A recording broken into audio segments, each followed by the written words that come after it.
मधुमक्खियों को बचाना ये आज सिर्फ एक पर्यावरण का मुद्दा नहीं रह गया है। ये हम सबके भविष्य से जुड़ा एक बहुत ही ज़रूरी सवाल बन चुका है। तो चलिए इस पूरी बात को गहराई से समझते हैं और देखते हैं कि इन नन्हे परागणों को यानी पॉलिनेटर्स को बचाने के लिए दुनिया भर में आखिर हो क्या रहा है। जरा इस नंबर को देखिए, 75%। दुनिया के लगभग 75% फूल वाले पौधे अपने परागण के लिए मधुमक्खियों जैसे पॉलिनेटर्स पर ही निर्भर करते हैं। मतलब हमारा पूरा का पूरा इकोसिस्टम, उसका एक बहुत बड़ा हिस्सा इन छोटे छोटे जीवों के काम पर ही टिका हुआ है। और ये बात सिर्फ जंगलों और फूलों तक सीमित नहीं है, ये सीधे सीधे हमारी खाने की प्लेट तक आती है। जो भी हम खाते हैं उसका लगभग 1/3 हिस्सा यानी 35% ग्लोबल क्रॉप प्रोडक्शन सीधे तौर पर मधुमक्खियों की मेहनत का नतीजा है। फल हों, सब्जियां हों या मेवे, इनमें से बहुत कुछ उनके बिना मुमकिन ही नहीं है। वो हमारे खेतों के असली गुमनाम हीरो हैं। तो सबसे पहले ये समझना जरूरी है कि इस संकट का पैमाना कितना बड़ा है और मधुमक्खियों की आबादी क्यों घट रही है। आखिर हम इस हालत में पहुंचे कैसे? देखिए, मधुमक्खियों की आबादी में जो ये खतरनाक गिरावट आई है, उसके पीछे कोई एक विलन नहीं है। ये कई चीजों का मिला-जुला असर है। उनके रहने की जगह खत्म हो रही हैं, खेती में बहुत ज्यादा कीटनाशक इस्तेमाल हो रहे हैं, मौसम बदल रहा है और नई नई बीमारियां और कीट उन पर हमला कर रहे हैं। ये सब मिलकर उनके लिए एक बहुत बड़ा खतरा बन गए हैं। अब जरा इन आंकड़ों पर नजर डालिए, ये वाकई में डराने वाले हैं। अमेरिका में हर साल मधुमक्खी पालक अपनी 30 से 40% कॉलोनियां खो देते हैं। सोचिए, लगभग आधी। और यूरोप में जंगली मधुमक्खियों की करीब 9% प्रजातियों पर हमेशा के लिए खत्म हो जाने का खतरा मंडरा रहा है। ये एक बहुत बड़ी चेतावनी है। लेकिन कहानी यहाँ खत्म नहीं होती। असल में ये सिर्फ एक प्रॉब्लम की कहानी है ही नहीं।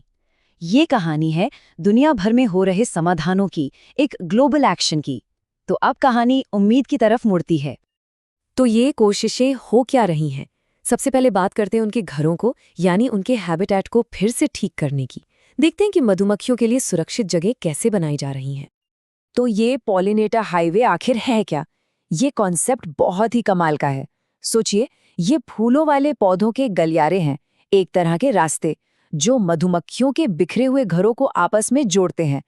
इससे उन्हें आसानी से खाना मिलता है और वो एक जगह से दूसरी जगह सुरक्षित तरीके से आ जा सकती हैं। और हाँ, ये कोई किताबी बात नहीं है, ये असल में जमीन पर हो रहा है। जैसे यूनाइटेड किंगडम का बी लाइन्स प्रोजेक्ट, जो 1,50,000 किलोमीटर से भी ज्यादा लंबे गलियारों का नक्शा बना रहा है। और नॉर्वे के ओस्लो शहर में तो दुनिया का पहला ऑफिशियल बी हाईवे भी बन चुका है। ये प्रोजेक्ट दिखाते हैं कि ये सब करना मुमकिन है।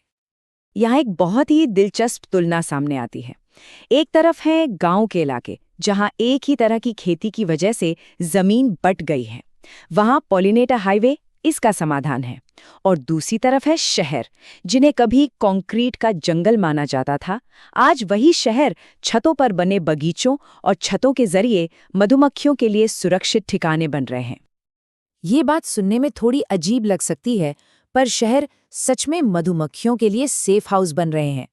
न्यूयॉर्क में वॉल्डॉर्फ एस्टोरिया जैसे बड़े होटलों की छतों पर मधुमक्खी के छत्ते हैं। पेरिस में ओपेरा हाउस और म्यूजियम की छतों पर भी मधुमक्खियां पाली जा रही हैं। शहरों में फायदा ये है कि यहाँ तरह तरह के पौधे मिलते हैं और कीटनाशकों का इस्तेमाल भी कम होता है। अब घरों को बचाने के अलावा एक और बहुत बड़ा हथियार है हमारे पास, और वो है पॉलिसी, यानी सरकारी नियम कानून। क्योंकि छोटे छोटे प्रयासों के साथ साथ बड़े बदलाव के लिए मजबूत नीतियों की भी जरूरत होती है। तो इन नियमों का सबसे बड़ा निशाना कौन रहा है? एक खास तरह के कीटनाशकों का ग्रुप जिसका नाम है नियोनिकोटिनॉइड्स। कई साइंटिफिक स्टडीज में ये बात सामने आई है कि ये केमिकल्स मधुमक्खियों को नुकसान पहुंचाते हैं, जिससे वो रास्ता भटक जाती हैं और उनकी पूरी की पूरी कॉलोनियां तबाह हो जाती हैं। इस लड़ाई में यूरोपियन यूनियन ने एक बहुत मजबूत स्टैंड लिया है। 2018 में उन्होंने 3 सबसे खतरनाक नियोनिकोटिनॉइड्स के खुले इस्तेमाल पर बैन लगा दिया। फिर 2020 में एक और हानिकारक कीटनाशक को बाहर का रास्ता दिखा दिया। और 2023 में तो कोर्ट ने उन इमरजेंसी वाली छूटों को भी बंद कर दिया जिनका कुछ देश फायदा उठा रहे थे। ये एक के बाद एक बड़े और सख्त कदम है। और इन सब के पीछे सिर्फ पर्यावरण की चिंता नहीं है, इसके पीछे है जबरदस्त अर्थशास्त्र। अकेले यूरोपियन यूनियन में मधुमक्खियों की पॉलिनेशन सर्विस की सालाना कीमत करीब 3.7 बिलियन यूरो आंकी गई है। इससे साफ पता चलता है कि मधुमक्खियों को बचाना हमारी अर्थव्यवस्था के लिए भी कितना ज्यादा जरूरी है। लेकिन इस लड़ाई में सिर्फ सरकारें और वैज्ञानिक ही नहीं हैं। एक नई पीढ़ी सामने आ रही है, और वो हैं आम लोग। चलिए देखते हैं कि कैसे सिटीजन साइंस यानी आम लोगों की भागीदारी से संरक्षण के लिए जरूरी डेटा इकट्ठा करने में मदद मिल रही है। तो ये सिटीजन साइंस काम कैसे करता है? बहुत ही आसान है।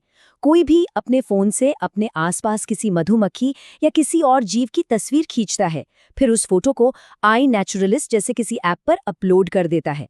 इसके बाद दुनिया भर के एक्सपर्ट्स उस प्रजाति की पहचान करते हैं, और बस ये जानकारी वैज्ञानिकों के एक बहुत बड़े ग्लोबल डेटाबेस का हिस्सा बन जाती है।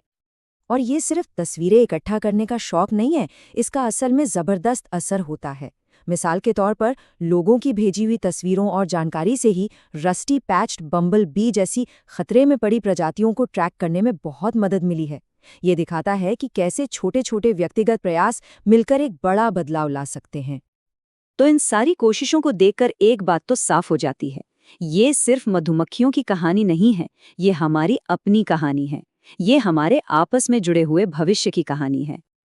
तो रास्ता क्या है? देखिए, कोई एक जादू की छड़ी नहीं है। कामयाबी मिलेगी एक मिले जुले अप्रोच से। हमें उनके घर यानी हैबिटेट को ठीक करना होगा, मजबूत कानून बनाने होंगे, खेती के तरीके सुधारने होंगे, और विज्ञान में आम जनता को भी शामिल करना होगा। जब ये सब चीजें एक साथ होंगी, तभी हम सफल हो सकते हैं। जैसा कि सोर्स मटेरियल में कहा गया है, और ये लाइन बहुत गहरी है, हमारा और उनका भाग्य जटिल रूप से आपस में जुड़ा हुआ है।